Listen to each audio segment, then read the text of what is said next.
ஏற்பட்டு சுமார் 21 வருடங்கள் சக உத்தியோகர்கள் அனைவரும் 2 நிமிடம் மௌன அஞ்சலியை செலுத்தி இந்த சுனாமி நினைவு தினத்தை இன்றைய நாளில் நீங்கள் பிரார்த்தனை புரியுமாறு அன்புடன் கேட்டுக்கொள்கிறேன்.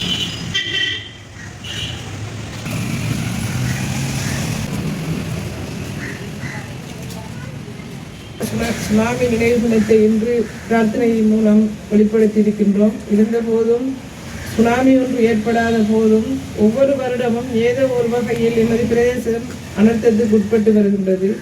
அந்த வகையில் இவ்வருடமும் வெள்ள அனர்த்தம், அதே போன்று இந்த திக்வா சூறாவளியின் அனர்த்தம் போன்ற பாதிப்பு நிலைமைகளின் போது இந்த பிரதேசத்தில் ஏற்பட்ட அசாதாரண சூழ்நிலையை நாங்கள் சமாளிக்கும் இணைப்பணுகின்ற வேளையில் எங்களது அலுவலக பதவிநிலை உத்தியோகத்தர்கள் அதே போன்று ஏனைய சக உத்தியோகத்தர்களாகிய நீங்கள் அனைவரும் எங்களுக்கு ஒத்துழைப்பு வழங்கி இந்த நிலைமையை சமாளித்து நாங்கள் ஒரு கட்டுப்பாட்டுக்கு கொண்டு வருவதற்கு உங்கள் அனைவரது ஒத்துழைப்பும் எங்களுக்கு அவசியமாக இருந்தது. நம்பகமான செய்திகளை உடனுக்குடன் தெரிந்து கொள்ள ஸ்பாட் நியூஸ் 24 முகநூல் பக்கத்தை பார்வையிடுங்கள்.